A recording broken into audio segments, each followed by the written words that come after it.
वैदिक संस्कृति के अध्येता डॉक्टर अरुण कुमार जायसवाल जी, नमस्कार। नमस्कार। श्रीमद् भगवत गीता के 16वें अध्याय का पहला श्लोक। श्री भगवान उवाच अभयं सत्व संशुद्धिर् ज्ञान योग व्यवस्थितिः दानं दमश्च यज्ञश्च स्वाध्यायस्तप आर्जवम्। श्री भगवान बोले, भय का सर्वथा अभाव, अंतःकरण की पूर्ण निर्मलता, तत्व ज्ञान के लिए ध्यान योग में निरंतर दृढ़ स्थिति और सात्विक दान, इंद्रियों का दमन, भगवान, देवता और गुरुजनों की पूजा तथा अग्निहोत्र आदि उत्तम कर्मों का आचरण एवं वेद शास्त्रों का पठन पाठन तथा भगवान के नाम और गुणों का कीर्तन, स्वधर्म पालन के लिए कष्ट सहन और शरीर तथा इंद्रियों के सहित अंतःकरण की सरलता। भगवान की दृष्टि में किसी मनुष्य के प्रशंसनीय चारित्रिक गुण क्या क्या हैं? अभय को पहला सद्गुण क्यों कहा गया है? साथ ही हमें यह भी बताएं कि भय से मनुष्य को क्या क्या हानियां उठानी पड़ती हैं। हमारी भी एक जिज्ञासा है कि भगवान ने ज्ञान और दान की इतनी प्रशंसा क्यों की है? क्या अतिथि देवो भव की उच्च भावनात्मक परंपरा भारतवासियों में इसी दान की मनोभूमि के कारण उन्नत हो पाई है? साथ ही यह भी बताएं कि ये आर्जव शब्द क्या है, इसकी प्रशंसा क्यों की जाती है? इस 16वें अध्याय के पहले श्लोक में भगवान बोलते हैं, निडरता यानी भय का सर्वथा अभाव, हृदय की शुद्धि यानी अंतःकरण की पूर्ण निर्मलता, ज्ञान तथा योग में अवस्थित यानी तत्व ज्ञान के लिए ध्यान, योग में निरंतर दृढ़ स्थिति, दान देना यानी सात्विक दान, इंद्रियों का नियंत्रण यानी निग्रह, दमन, यज्ञ यानी भगवान, देवता और गुरुजनों की पूजा तथा अग्निहोत्र आदि उत्तम कर्मों का आचरण, शास्त्रों का अध्ययन यानी वेद पुराणों का पठन पाठन तथा भगवान के नाम और गुणों का कीर्तन, तपश्चर्या यानी स्वधर्म पालन के लिए कष्ट सहन और सरलता यानी शरीर तथा इंद्रियों के सहित अंतःकरण की सरलता। ये इस श्लोक का गूढ़ अर्थ है। भगवान कहते हैं ये प्रशंसनीय चारित्रिक गुण है जो किसी मनुष्य में देखा जा सकता है। अभय, निडरता कोई सद्गुण या चरित्र भय पर आधारित नहीं हो सकता। यह वेदांत का ही पहला चारित्रिक गुण है। यदि हम बच्चों को अच्छा बनाना चाहते हैं, नैतिक बनाना चाहते हैं तो उसे भय मत दिखाइए। भय केवल बच्चों को गुप्त रूप से अनैतिक बनाएगा। भय का नैतिक जीवन में कोई योगदान नहीं है। अतः पहला सद्गुण जिसका भगवान उल्लेख करते हैं जो वेदांत और उपनिषदों में है, अभय। भय है, डर है, इसमें अ लगने पर निडरता बन जाता है, भय में अ लगने पर अभय बन जाता है। हम लोगों को भय से सुधारने का प्रयास करते हैं, लेकिन यह सुधारना उतना ही होगा जैसे हम त्वचा बाहर से साफ करते हैं। जैसे ही परिस्थिति बदलती है वह दोष बाहर आ जाएगा, पसीना, फोड़ा फुंसी बाहर आ जाएगा। जब कोई नैतिक व्यवहार आत्मसात कर लेता है तो फिर वह चरित्र में स्थिर हो जाता है, तभी अभय आ जाता है।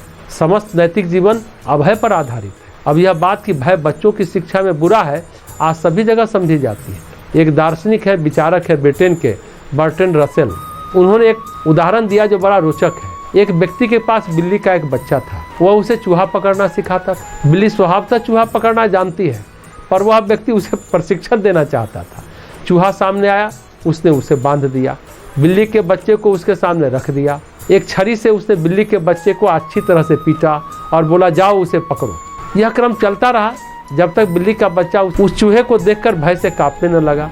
यह प्रशिक्षण केवल भय का परिणाम है। केवल अभय ही व्यक्ति के स्वाभाविक गुणों को उभार सकता है। भय सभी सद्गुणों को, प्रतिभाओं को दबा देता है। अतः अभय पहला सद्गुण है जिसे प्रत्येक व्यक्ति को दैवी संपत्ति की श्रेणी में आने के लिए विकसित करना चाहिए। फिर है बुद्धि की, मन की, हृदय की शुद्धता। फिर ज्ञान और योग की खोज में स्थापित होना।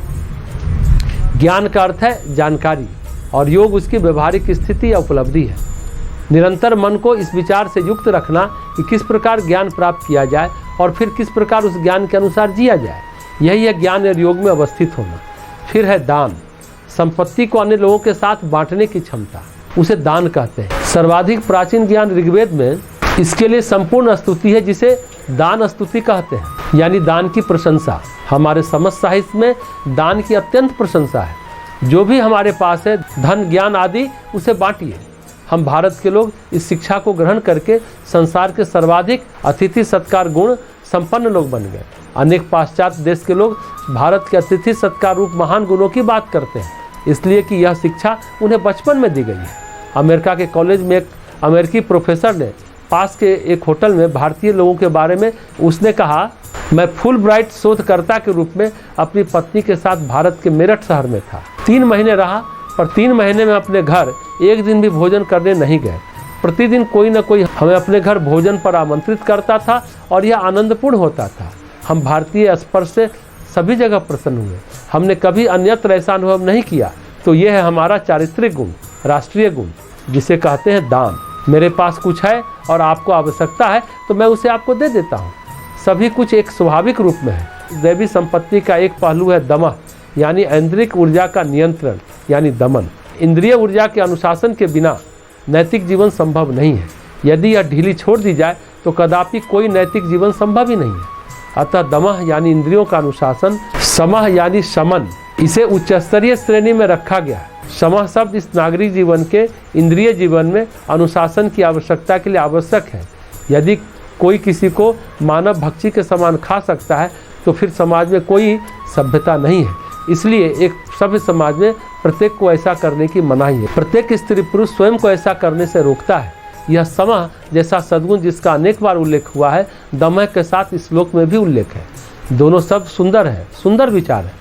अपने इंद्रिय तंत्र को अपने मानसिक विचार शैली के अधीन करने की बात इसमें कही गई है। इंद्रियों की तुलना घोड़ों से की गई है। घोड़े अगर नियंत्रित नहीं है तो जीवन यात्रा का हम आनंद नहीं उठा सकते। घोड़ा अपनी यात्रा का आनंद उठाएगा और आप उस यात्रा के शिकार होंगे। अतः इंद्रियों का नियंत्रण और उसका अनुशासन नैतिक और आध्यात्मिक जीवन के लिए पहला कदम है। ऊर्जा के दमन से कुछ लोग सहमत नहीं होते, कहते यह सांप के फन को कुचलने के समान है। पर ध्यान से समझे, ये ऊर्जा का दमन नहीं है, ऊर्जा का रूपांतरण है। दमन मतलब दबाना नहीं, रूपांतरण है, किसी अच्छे कार्य में उसे लगाना। किसी भी सभ्य समाज के लोगों में न्यूनतम आत्मनियंत्रण होना ही चाहिए। संस्कृत के इस शब्द दम को आप उल्टा कर दें तो वह मद हो जाता है। मद अर्थात मतवालापन, हठ धर्मिता। जैसे कोई अधिक शराब पीकर मादक अवस्था में आ जाता है, जब कोई व्यक्ति शक्ति पाकर मतवाला हो जाता है, मद में चूर हो जाता है। राजनीतिक जीवन में हम इन चीज़ों को अपने आसपास अक्सर देखते हैं।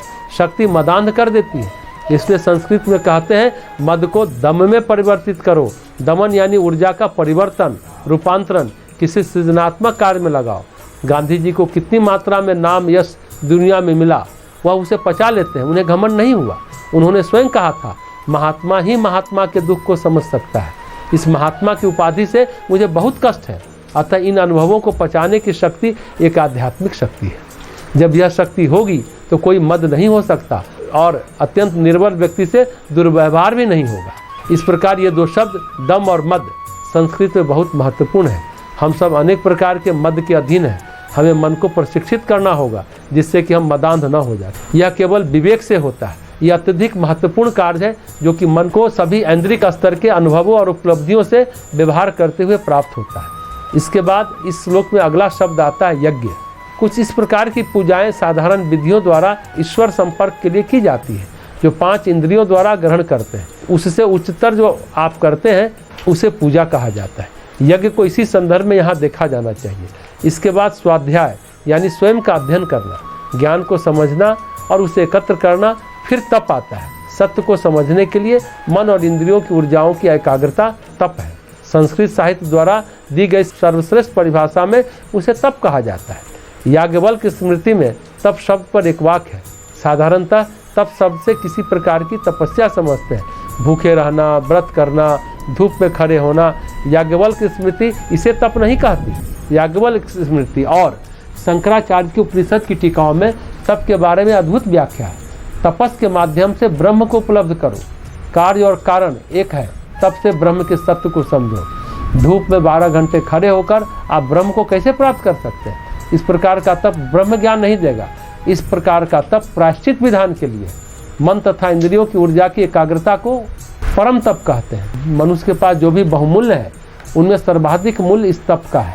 याज्ञवल्क्य और शंकराचार्य यही कहते हैं, चाहे हम एक वैज्ञानिक बने, चाहे लेखक बने, चाहे एक आध्यात्मिक साधक बने, हमें मन तथा इंद्रियों की एकाग्रता के लिए इस क्षमता की आवश्यकता है। इसे तप कहते हैं। प्रत्येक महानता के पीछे तप है। धनोपार्जन के लिए भी हमें तप की ज़रूरत है, ज्ञान प्राप्ति के लिए हमें तप की ज़रूरत है, नाम और ख्याति प्राप्त करने के लिए भी हमें तप की ज़रूरत है, और एक वैज्ञानिक बनने के लिए हमें तप चाहिए। यह परिभाषा एक सार्वभौम परिभाषा है, यानी मन की एक ही दिशा ही तप है। खोज को भी तप ही कहा जाता है। अतः मन को और आंतरिक ऊर्जाओं को प्रशिक्षित करना होता है, तब सभी कुछ उच्च प्राप्त किया जा सकता है। अंतिम शब्द इस श्लोक में है आर्जवम, यानी सरलता। इसका विलोम शब्द है चतुरता। बच्चे सरल होते हैं, उनके पास आर्जव होता है। उन्होंने बड़ों की चालाकी नहीं देखी, इसलिए उनके आर्जव की बहुत प्रशंसा होती है। निश्चल, निर्मल, सरल, सहज, यही आर्जव शब्द का अर्थ है।